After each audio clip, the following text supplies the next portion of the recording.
लगते कहां पहुंचा था। सबको शिक्षा सबको काम, वरना होगी नींद हराम। सबको शिक्षा दे न सके जो, वो सरकार निकम्मी है, और जो सरकार निकम्मी है वो सरकार। और आज कौन सी सरकार है कि अररिया में रहना है तो हिंदू बन के रहना होगा। और कौन उनका साथ दे रहा है? जिन्होंने समाजवाद के पाठशाला में पढ़ाई की थी, जॉर्ज फर्नांडिस के साथ समाजवाद की पाठ पढ़े थे, और समाजवादी आंदोलन के बड़े नेता रहे हैं। मैं फिर भी बिहार वालों को एक शुक्रिया देता हूं कि आपके यहाँ कोई योगी मुख्यमंत्री नहीं है, वरना रोज बुलडोजर चलता। कम से कम आप उससे बचे हुए हैं। आइए उत्तर प्रदेश में देखिए कि जहालत की स्थिति क्या है। हमारे पत्रकार साथी अनिल जी आए हुए हैं बिहार, वो लखनऊ में रहकर पत्रकारिता करते हैं, और जिस धारा में कोई बहुत बड़ी धारा नहीं है उसमें भी जेल जाना पड़ा। आज चुनौती नौजवानों ये है, जगदेव बाबू तो अपने हिस्से की लड़ाई लड़के जो अपने वैचारिक लोगों से मिलकर हिम्मत देने के लिए बुलाता है। इसलिए मैं शुक्रिया करता हूं आप सबका कि 6 घंटे से बैठकर एक वैचारिक कार्यक्रम के लिए आपने जो अपना स्नेह, अपना समर्पण दिखाया है, इसके लिए आप सबको मेरी तरफ से क्रांतिकारी सलाम है। और आप सबकी हिम्मत से मुझे हिम्मत मिली। बिहार की, मगध की ये धरती, और ऐसे वक्त में लोकतंत्र की जननी, मानवतावादी विचारों की क्रांतिकारी चेतना वाली मिट्टी, और तथागत बुद्ध के तर्कशील करुणा प्रज्ञा, उस बोध को इसी मिट्टी से सृजित करके दुनिया को रोशनी पहुंचाने वाली इस मगध की धरती पर ऐसे वक्त में ये महासम्मेलन सामाजिक न्याय का हो रहा है, जब लोकतंत्र पर सबसे बड़ा खतरा मंडरा रहा है। और इसके लिए ओबीसी महासभा के सभी समिति के लोगों को मैं शुक्रिया अदा करता हूं कि लोकतंत्र को बचाने का जो एकमात्र रास्ता है वो सामाजिक न्याय का रास्ता है। उस रास्ते पर चलने और लोकतंत्र पर आने वाले खतरे से लड़ने के लिए इस वैचारिक कार्यक्रम को आपने आयोजित किया है। इसके लिए पूरी आयोजन समिति को मैं बहुत धन्यवाद देना चाहता हूं। और आयोजन समिति को इस बात के लिए भी धन्यवाद कि ओबीसी महासभा का आयोजन है, लेकिन इस आयोजन में मंच पर आपने गुलदस्ता सजाया है जिसे वाकई बहुजन कहा जाता है। अभी अली अनवर साहब जो तकरीर कर रहे थे, जिसे वो पसमानदा कहते हैं, जिसे आप बहुजन समझते हैं, जिसे इसी बिहार में बाबू जगदेव प्रसाद ने श्रमजीवी कहा था, 90% कमेरा कहा गया चौधरी छोटू राम और सोनेलाल पटेल के द्वारा। एक जमाने में त्रिवेणी संघ के लोगों ने या आर्जक संघ के लोगों ने उस 90% बहुजन को, मानवर कांशी राम ने जिसे बहुजन शब्द दिया, वो केवल भाषण में नहीं होना चाहिए, वो आचरण में होना चाहिए। और ओबीसी महासभा के इस आयोजन की एक कामयाबी मैं इस बात के लिए मानता हूं कि इस मंच पर हम सबके वैचारिक अग्रज, अगर आदरणीय उदय नारायण चौधरी जी बैठे हैं, विधायक सतीश जी बैठे हैं, पूर्व विधायक, पूर्व मंत्री कई लोग हैं जो सीधे ओबीसी समाज के नहीं हैं।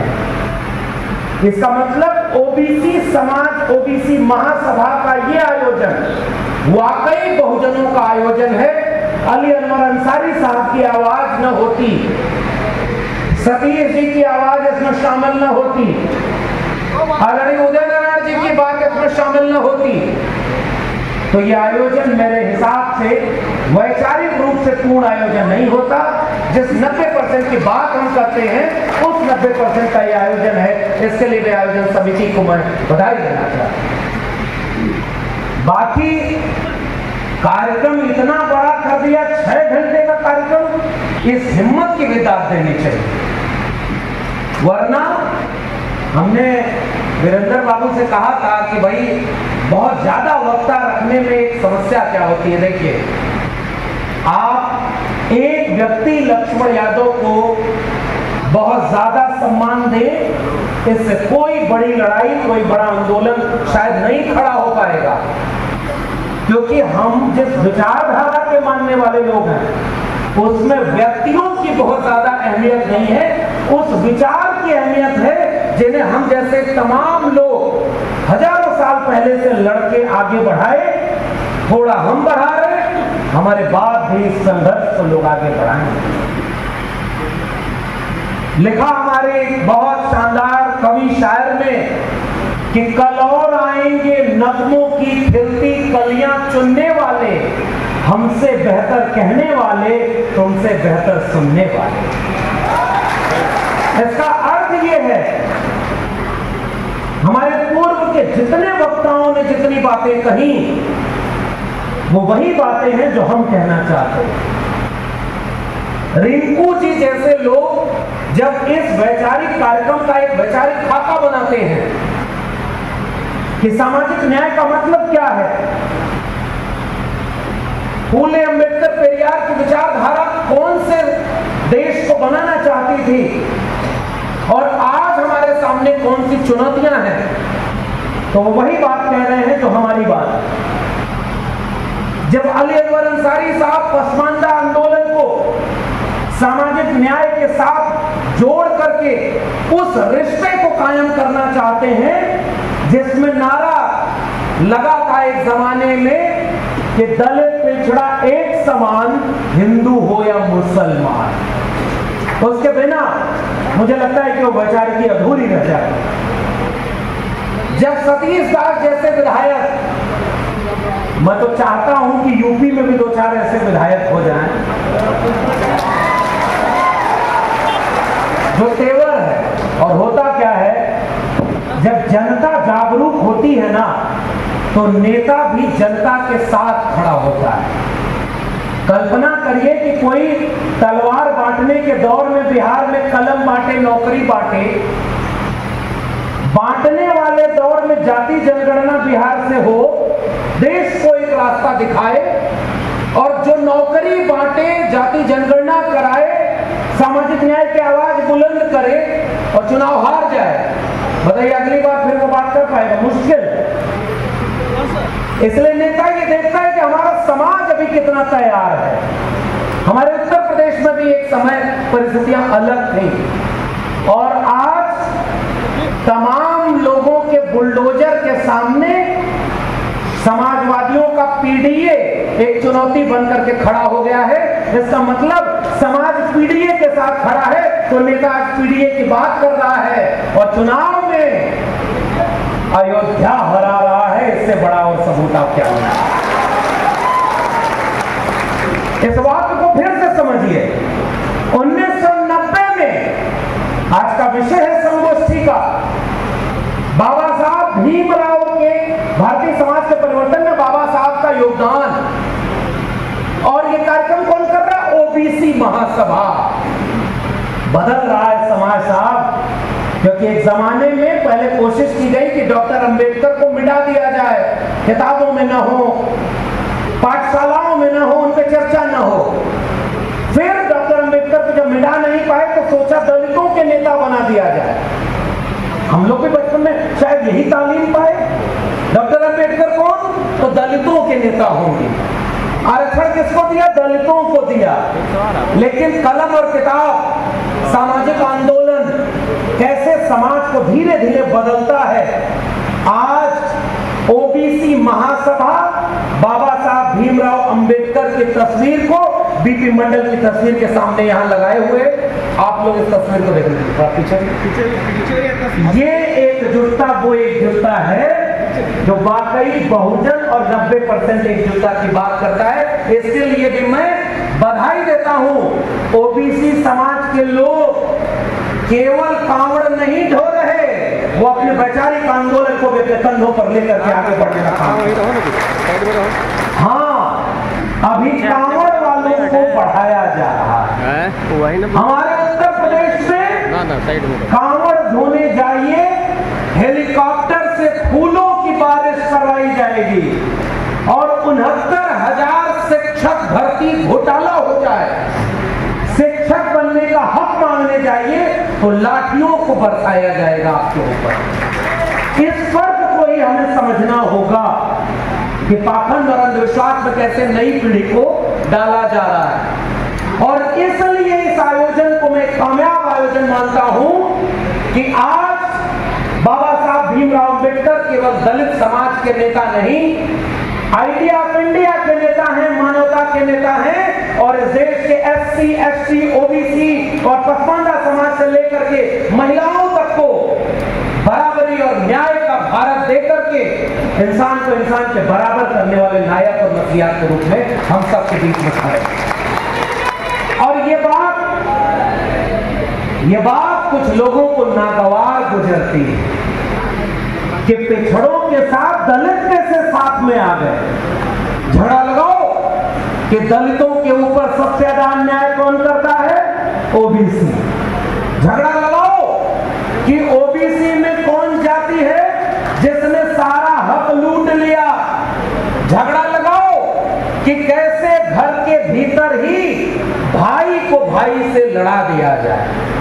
मैं औरंगाबाद आया और मंच पर बैठा, मैं पहली बार आया हूं और मुझे पीछे से एक सज्जन क्या बोलते हैं कि ये वो औरंगाबाद है साहब जब मंडल आंदोलन चल रहा था, मंडल की लड़ाई लड़ी जा रही थी तो शायद 4 कुशवाहा समाज के लोगों ने कुर्बानी दी, उन्होंने शहादत दी मंडल आंदोलन को लागू करके आगे बढ़ाने में। उस कुशवाहा समाज के लोगों को मैं आज याद करना चाहता हूं जिन्होंने मंडल कमीशन के आंदोलन को खड़ा किया। और हम जैसे लोग बड़े शान से कहते हैं इस देश में अगर बाबा साहब अम्बेडकर का संविधान और मंडल कमीशन न होता तो हम आजमगढ़ के किसी गांव में गाय भैंस चरा रहे होते। आज यहां आपके सामने खड़े होकर आंख में आंख डालकर बात नहीं कर रहे।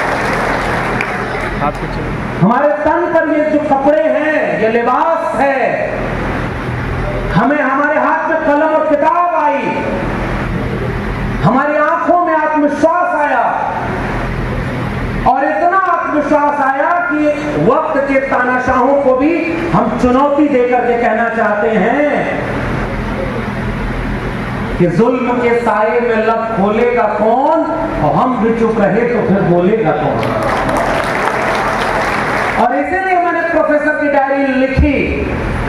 एक नौकरी से निकाला गया, पटना में सम्मेलन था, आदरणीय अलीअकबर साहब बैठे हैं, आदरणीय उदय जी बैठे हुए हैं और उदय जी ने एक बात उस सम्मेलन में कही कि मैं उन लोगों को शुक्रिया अदा करता हूं जिन्होंने डॉक्टर लक्ष्मण यादव को नौकरी से निकाला। मैं बताऊं सर, उसके बाद वो सब खुश हुए कि चलो लगता है किसी महान काम के लिए निकाला है।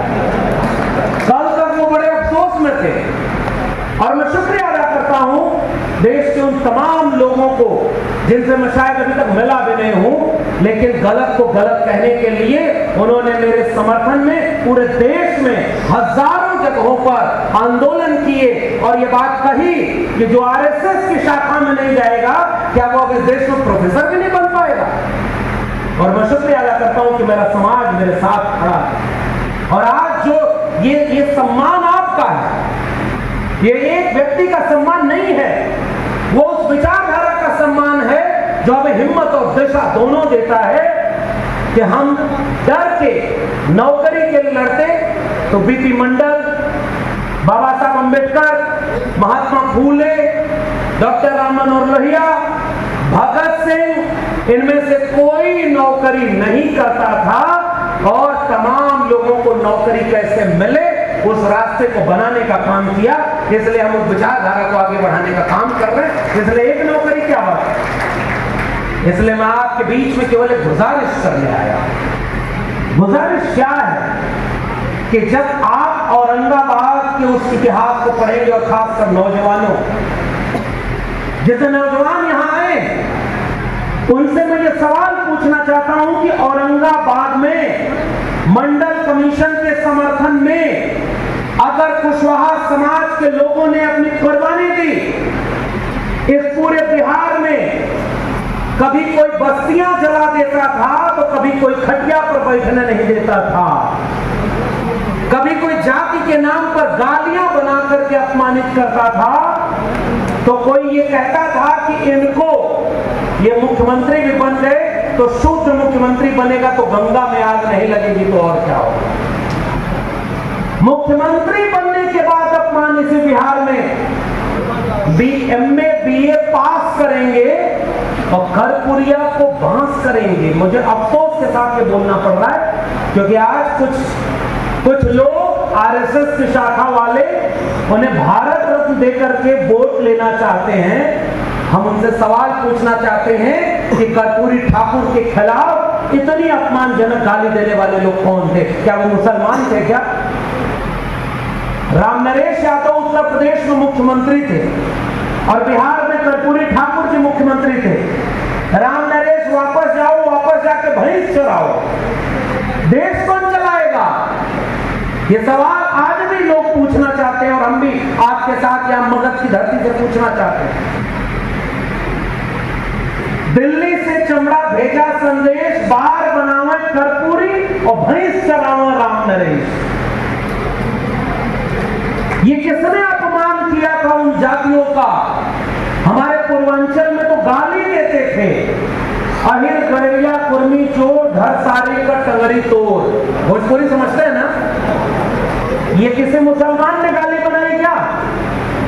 खटिया पर बैठने से। हालांकि जाति जब आती है तो दोनों जगह आती है। और अली अनवर साहब को मैं कहूंगा कि आप कभी विस्तार से सुनिए, उनकी किताब है मसावात की जंग, उसे पढ़िएगा, आपको पता चलेगा कि जाति कितनी बड़ी बीमारी है कि दुनिया को बराबरी का पाठ पढ़ाने वाला इस्लाम जब भारत आया तो जातियों को रोक न पाया और आज पसमानदा उसी समाज के लोग हैं जैसे हमारे यहाँ भी कमेरा लोग हैं। तो एक वैचारिक मंच पर क्या बात होनी चाहिए? बहुत लंबे इतिहास की बजाय एक सवाल पूछा जाना चाहिए कि जिन लोगों ने लड़ाई लड़ी, उनका अपमान किया गया, उनको गालियां दी गई, फिर भी कोई रुका नहीं कारवां। लेकिन आज उस स्वर्णिम अतीत को मैं याद करूं यहां खड़े होकर 6 घंटे के आपके कार्यक्रम में, या आज मैं बताने की कोशिश करूं कि आज हमारे सामने क्या मुश्किल है। आज मुश्किल इस बात की नहीं है कि ऊपर जितने लोगों की तस्वीर लगी है, बिरसा मुंडा से लेकर के जगदेव बाबू तक, कितना दूर है जगदेव बाबू का शहादत स्थल? और क्या बोला था इसी त्रिवेणी संघ के बिहार के लोगों ने? जब अरजक संघ त्रिवेणी संघ आगे बढ़ा तो इतिहास पिछले 100 साल का देखिए क्या है, जिसमें समता की चाह नहीं, वह बढ़िया इंसान नहीं, समता बना समाज नहीं, बिन समाज जनराज नहीं, ऊंची जात की क्या पहचान, गिरपिट बोले करे न काम, और नीचे छोटी जात की क्या पहचान, करे काम और सहे अपमान। क्या नारा इसी समाज में लगाया गया था? संसोपा ने बांधी गांठ, पिछड़ा पावे 100 में 60।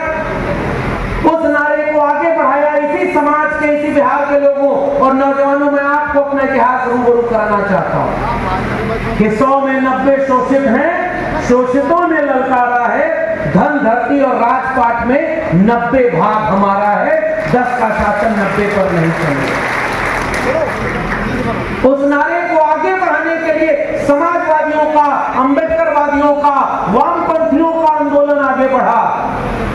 जो जमीन को जोते बोए